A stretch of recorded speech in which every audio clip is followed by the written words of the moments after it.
O Brasil vive uma revolução com as chamadas canetas emagrecedoras. Entre 2025 e 2026, o setor faturou mais de 13 bilhões de reais, tornando o país o segundo maior mercado mundial, atrás apenas dos Estados Unidos.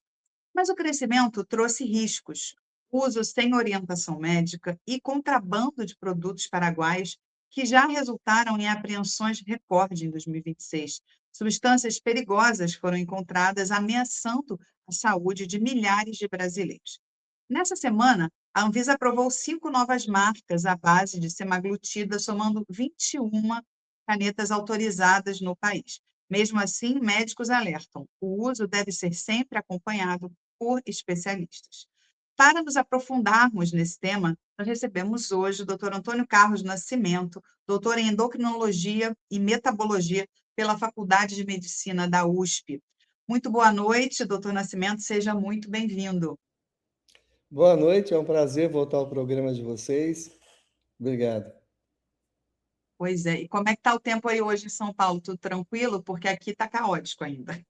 Não, tempo bom hoje, céu aberto. Graças a Deus, o que aconteceu ontem não se repetiu hoje. Mas aqui no estado foi principalmente litoral e interior, né? A capital sofreu mais pouco. Aqui no Rio, hoje, o tempo estava lindo, mas ficaram os rescaldos, né, da tempestade de vento de ontem. Então, o carioca ainda está sofrendo aí, né, com essa situação. Mas vamos então, né, falar de canetas emagrecedoras, que é um assunto muito em alta, né, doutor? Virou Muito. uma mania. Eu acho que é mais que isso, é uma revolução real no mundo, né? No submundo da obesidade, que vivia sem qualquer tipo, ou melhor, vivia com terapias bastante difíceis e com muitos riscos, e esses medicamentos que já abordam o mercado desde 2011, desde 2006 para 2007, com um medicamento que se chamava Bieta, que tenha os mesmos princípios, ou pelo menos as mesmas intenções, e providas as mesmas características, mas com excessiva quantidade de efeitos colaterais. Esse Bieta perdeu bem a cancha dele quando chegou a liraglutida, que era o Victoza, depois Saxenda, o mesmo medicamento, né, liraglutida, que revolucionou ali, falava-se ali em mais ou menos 5 a 10% de peso. Estou arredondando aqui para não ficar complicado para quem estiver ouvindo. Imagina. E a grande revolução veio com o Ozempic, que é a semaglutida, as outras eram uso diário. E a semaglutida, o Ozempic, que chegou ali em 2017, chegou para revolucionar, que era uma aplicação semanal com resultados fabulosos que nós nunca tínhamos visto antes. E o que parecia assim, o máximo ficou melhor ainda com a tirzepatida, já que a Ozempic alcançava, ou melhor, a semaglutida alcançava perda de peso aproximadamente 15% no topo, na magnitude, né, da otimização da dose, enquanto a tirzepatida do Mounjaro alcança perdas de peso acima dos 20% na magnitude da otimização da dose. Então, assim, não é exatamente uma mania, é uma necessidade que foi bem coberta, é uma lacuna que foi bem preenchida com esses medicamentos. O que está faltando nesse momento são critérios. Critérios, verdade, verdade. Por que é que as canetas emagrecedoras de origem... Vamos direto ao ponto, que eu acho que isso é muito importante, porque tem muita gente tomando, aplicando o medicamento que não é da Nova Nordisk, né? E são medicamentos que vêm do Paraguai, enfim.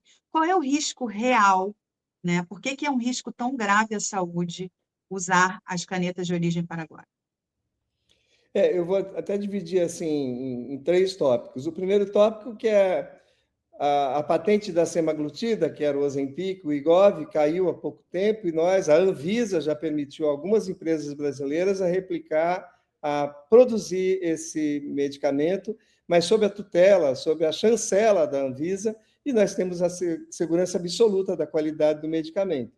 Então, nós temos hoje medicamentos, Ozempic, que estão contidos no Ozempic e no Wegovy, com outros nomes, fabricados por outras empresas, que têm segurança total, porque tem o balizamento, a validação da Anvisa, da nossa agência de fiscalização Maravilha.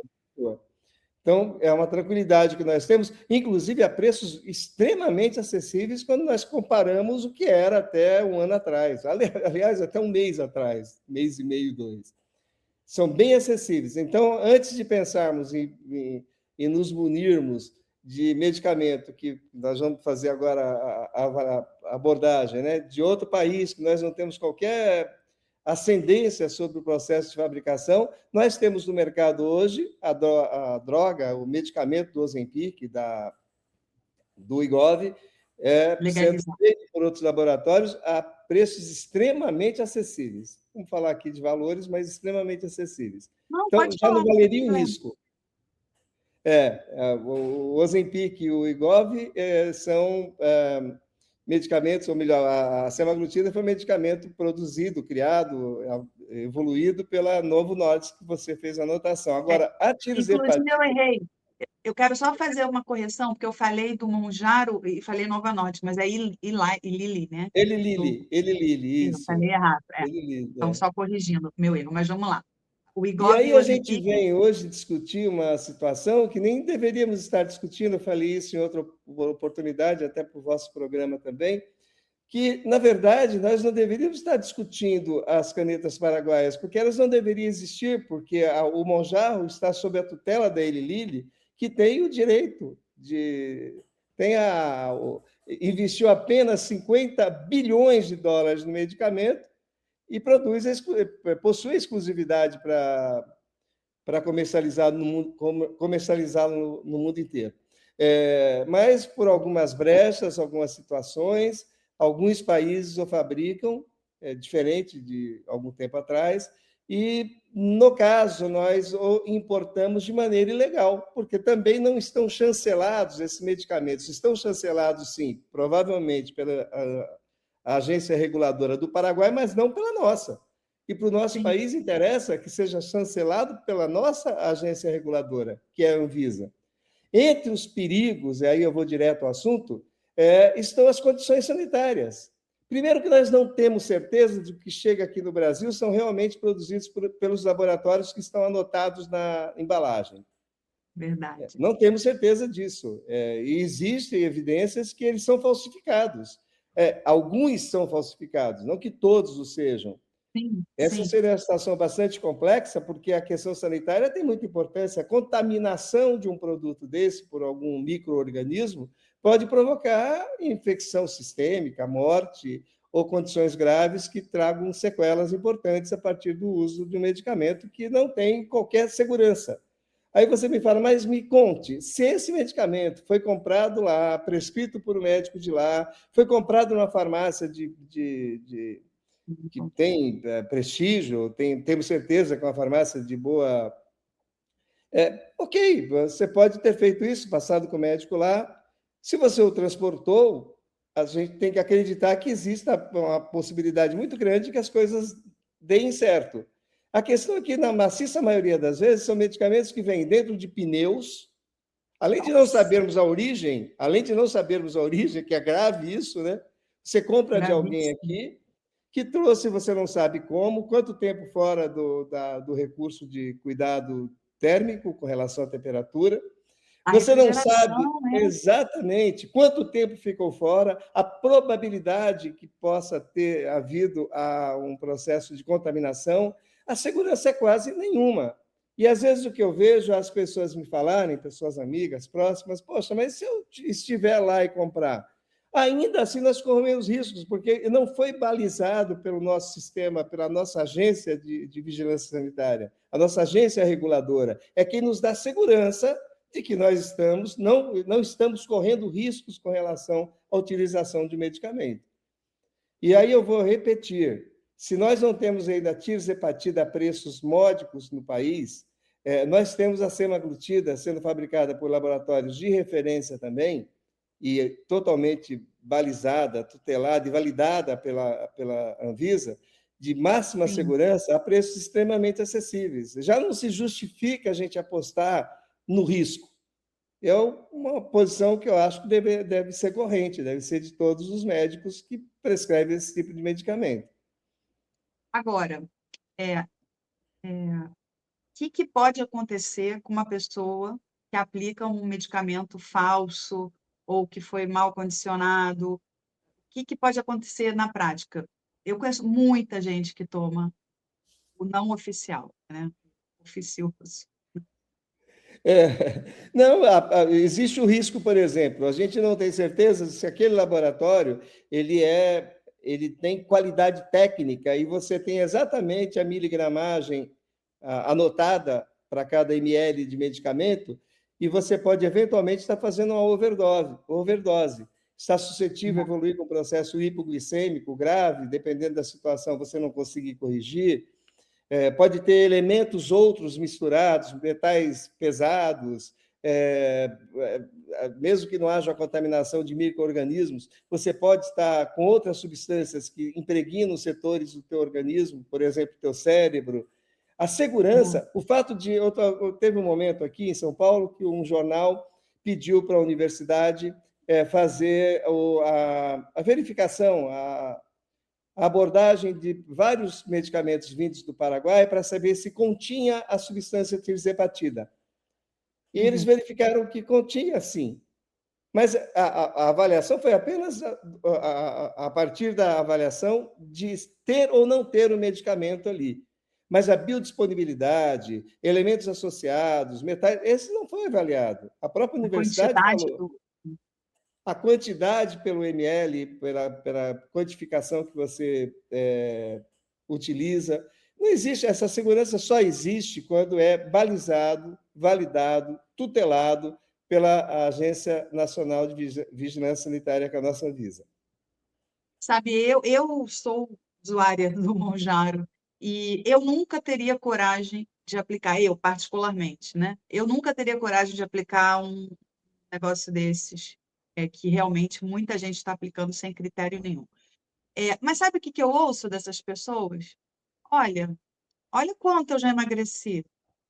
Aí, me questiona, fala, Não, olha, aí eu falo, tudo atenção. bem, mas você não sabe se a quantidade que você está se aplicando é o que está escrito ali, né? Porque é isso, a Anvisa não aprovou, você não sabe como chegou Não até o Brasil. avaliou. Não avaliou. E eles não podem pedir essa validação, nem o laboratório paraguaio pode pedir essa validação para a nossa Anvisa, porque aqui nós respeitamos o princípio básico. Você criou, fabricou nos Estados Unidos, na Europa, você tem um período que você tem exclusividade para comercializar, é a lei da patente, respeitada internacionalmente. São poucos vazios. Um dos vazios é justamente o Paraguai, que tem uma legislação própria que permite que copie, a partir de uma empresa que gastou 50 bilhões de dólares para criar e desenvolver com segurança determinado medicamento, que está sendo feito a preços módicos, evidentemente, porque não teve nenhum custo na evolução desse medicamento. Só copiou e passou a fazer. Além de tudo, é exatamente isso. E a questão, é possível que o medicamento esteja dentro? Eu até acho que a maior parte dos medicamentos que vêm, ainda que de maneira que você não tenha como se certificar que é exatamente por ml, 2,4 ml vem 60 miligramas. Pode ser que 2,4 ml venha 90 miligramas, venha mais. E até pareça que aquele medicamento é mais potente que o original. Agora, você não sabe que junto, do ponto de vista químico, dentro daquele líquido, o que esteja arranjado ou junto com aquela substância que é a tirzepatida, que eu acho que eles colocam a tirzepatida, eu tenho quase certeza. A questão são as questões sanitárias e as questões técnicas. Eu tenho que milimetrar aquilo, eu tenho que ter certeza que eu estou usando determinada dose. E a gente acaba não tendo isso. Muito perigoso, muito perigoso. E o pior, assim, aqui no Rio, você ouve, assim, as conversas, né, paralelas. "Ai, não, olha, eu consegui por 1.000. Ah, eu consegui por..." E aí, essa coisa dos valores, né, tipo assim, tem os vendedores disputando, né, os vendedores disputando, né, as suas consumidoras. E, assim, eu fico impressionada com a coragem, de verdade. Doutor, Uma pergunta, eu acho que é importante. Já foram encontradas, assim, que substâncias mais dentro dessas canetas contrabandeadas? Metais Já foram... pesados, né, seguramente metais pesados, que a médio e longo prazo, dependendo do quanto. Não é um medicamento que foi feito para você usar 3 meses e não usar nunca mais. Objetivamente falando, é um medicamento que você vai usar até prova o contrário indefinidamente. Claro, Exato. tem situações e situações. Então, a deposição desses metais pesados a longo prazo pode trazer vários transtornos. E aí, poderia enumerar aqui, não vou deixar essa oportunidade de falar Olha. dos principais. Você pode ter insuficiência renal, dependendo do metal pesado, pode ter problemas visuais, bom, e assim por Nossa. diante. E o que mais estranha, o que mais traz estranheza, é que hoje nós temos condições de prescrever um medicamento que pode não ter o mesmo vigor de emagrecimento que tem a tirzepatida, mas a semaglutida, que até bem pouco tempo era o grande frisson no mundo inteiro, alardeado inclusive na entrega de Oscar, né? Que era o Ozempic, que é a famosa semaglutida, e a semaglutida está aí no mercado a preço extremamente acessível. Quer dizer, Quanto muito custa uma diferente do que caneta nós tínhamos da, anteriormente. o valor mais ou menos de uma caneta da semaglutida? A caneta original custa quase R$ 1.000 e existe promoção de um desses fabricantes que você compra 3 canetas, essa com 4 doses de 1 miligrama, que você pode, inclusive, fazer doses menores do que os 15 Ah, miligramas, sim. desculpa, do que 1 miligrama por vez. Você pode, pelo número de cliques, fazer uma dose menor e com a mesma caneta fazer vários meses de tratamento. Da original, Entendi. a original quase 1.000 e essa com a promoção de compra de 3 canetas parece que sai por 280 cada uma. Olha, que É bem diferença. diferente. E mesmo que você não participe dessa promoção inicial, que eu acho que só vai melhorar daqui para frente, vai ser cada vez mais barato, custa em Com média certeza. de R$ 300 a R$ 400. É muito diferente do que era, né? Essa, Sim. só para deixar assim bem anotado, é na dose de 1 miligrama semanal, que você pode, eventualmente, fazer a titulação adotando o número de cliques, que dá muito certo também com medicamento extremamente seguro.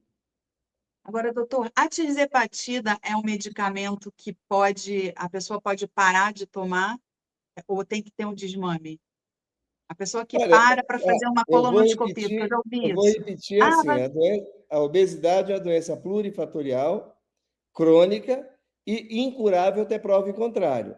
Quando você pensa em perdas menores de peso, que seriam mais de caráter estético do que pensando na questão salutar, de saúde propriamente dita, aí é discutível o uso, mas nós sabemos que é feito. Você pode, ou pode o médico que assumiu esse paciente, utilizar por um percurso e fazer o que você chamou de desmame, e diminuindo a dose e retirando o medicamento. Mas o obeso, que nós aí chamamos obeso, aqueles com índice de massa corpórea acima de 30, esse, via de regra, é um paciente que tem uma doença crônica que deve ser tratado como é tratado diabetes, como é tratado hipertensão, para sempre. Você pode retirar o medicamento por um percurso de tempo, mas, via de regra, vai ter que trazer de volta. mas, por exemplo, a pessoa toma 7,5, 10, enfim, e ela precisa fazer um exame, uma colonoscopia, e aí tem que parar de tomar. Tem Ela que pode parar. parar da noite para o dia e Pode esperar. parar. Pode e vai parar da noite para o dia. Vai parar, eu estava tomando 15 miligramas por semana. Vai fazer uma endoscopia daqui a 15 dias. Vai parar agora e vai voltar só depois. Nós tínhamos aí uma métrica bem mais incisiva, que era parar 3 semanas, pelo menos, antes do procedimento. Hoje já se fala em 15 e muitos já aceitam uma semana. Então, Olha, acho que meio que ok, né? Depende muito e aí na do. hora de voltar, volta de novo da dose menor, ou volta direto Aí para a o dose menor. ideal, se você está com 15 miligramas, aí vai depender da mão do médico, como que esse paciente evoluiu com ele. Ele pode pensar em diminuir só alguns pontos, pode pensar em recomeçar, depender de que dose que ele parou para usar. Se estava tomando 15 miligramas, você pode até não voltar com 15 miligramas, mas não vai voltar com 2,5. Aí vai depender um pouco desse traquejo do médico com relação ao paciente, que ele conhece o paciente e sentiu a maneira com que ele respondeu ao aumento da dosagem. ao tratamento. Agora, doutor, uma pergunta que também ouço muito é por que que para algumas pessoas a tirzepatida funciona assim? E não que seja uma vantagem também, porque se a pessoa não estiver fazendo exercício e tal, tem a sarcopenia, não é isso? Tem uma série de coisas. Mas por que que para algumas pessoas funciona assim, perde 10 quilos em uma semana? E para outras, como eu acho que eu sou imune, estou sendo sincera. Eu já estou, Olha, ó, negócio, ó, eu não sei quando é que vão descobrir alguma coisa que funciona. assim, falando Mas, então da tirzepatida, né? Existe um escalonamento de dose que principia ali com 2,5 até o topo, que é 15 miligramas por semana. Independentemente disso, o que nós sabemos é que perto de 10% dos pacientes com obesidade tratados com qualquer um desses medicamentos, seja a semaglutida ou o a Igor, tirzepatida, 10% não respondem. Aí tem várias condições. Por exemplo, primeira condição genética, suscetibilidade genética para responder a determinado fármaco. Isso é de cada um. Pessoas que bebem muito álcool, não precisa beber ser alcoólatra, mas que bebem com frequência, acompanham sempre a refeição com a taça de vinho, eventualmente a cada 2 dias. Eu não estou querendo classificar aqui o não responsivo como alcoólatra, pelo não, amor de não, Deus. imagina. Mas, inclusive, um alcoólatra pode ser muito bem responsivo também ao medicamento. Mas o álcool é um fator que acaba se intrometendo negativamente na ação do medicamento. A utilização de medicamentos, por exemplo, à base de corticoides, eventualmente utilizados em patologias do tipo asma brônquica, doenças autoimunes, outras, também atrapalha sobremaneira a resultante de perda de peso na utilização desses medicamentos. E são muitas variáveis que nós sabemos que existem e Uhum, podem e justificam esses 10% que não são responsivos a esses medicamentos. perfeito. Doutor, a gente está chegando aqui ao fim da nossa entrevista. Eu quero que o senhor deixe aí um recado, né, para as brasileiras aí, para os brasileiros que estão nos assistindo e aplicando esses medicamentos contrabandeados. Por favor. Eu vou fazer, não é nenhum lobby pessoal em favor da minha classe. Eu acho que toda pessoa que vai fazer uso do medicamento sistêmico, que você aplica, não é um comprimido que você tomou e tem que tomar todo dia, e se amanhã não tomar mais, acabou o problema. Você aplicou o medicamento injetável que vai permanecer pelo menos por 7 dias no teu organismo. E é injetado direto no teu organismo, quer dizer, direto no seu corpo. Eu acho que isso precisa ter uma abordagem feita por um médico. O médico deve ser o responsável por esse tratamento, por estar respondendo. De regra, ele para ter, pelo menos, o conhecimento dos possíveis efeitos colaterais você abordou, por exemplo, por que eu não respondo? Ele vai ser capaz de procurar o caminho que pode estar intervindo negativamente e ele pode ali interceptar e resolver esse problema da não perda de peso com esses medicamentos. Ele vai poder avaliar se o medicamento, apesar de não estar promovendo a perda de peso, será que ele não está resolvendo a questão metabólica básica em questão, que seria o Sim. diabetes, distúrbios metabólicos importantes? Então, tudo isso tem que ser avaliado e o leigo, ele por mais que ele se utilize da inteligência artificial, ele não consegue discernir, ele não consegue separar o joio do trigo, né, das informações, e não é simples mesmo. Talvez um dia exista aí um humanoide que faça isso por nós, mas nesse momento ainda o médico é o fator mais importante dentro do tratamento de obesidade, utilizando esse tipo de medicamento. Com toda certeza. Olha, muito obrigada aí pelos esclarecimentos, pelas informações super importantes, né? Esse é um tema que está sendo muito falado e as pessoas têm que realmente saber que o perigo, né, real que elas estão correndo aplicando esses medicamentos, sem que a gente não sabe, né? Como o senhor disse, que critérios, né, foram usados, como chegaram até aqui. Então, muito obrigada, doutor Antônio Carlos, pela sua participação. Até Eu que uma próxima, agradeço mais viu? uma vez. Um abraço grande aqui de São Paulo para o Rio de Janeiro. Muito obrigada. Até a próxima. Até.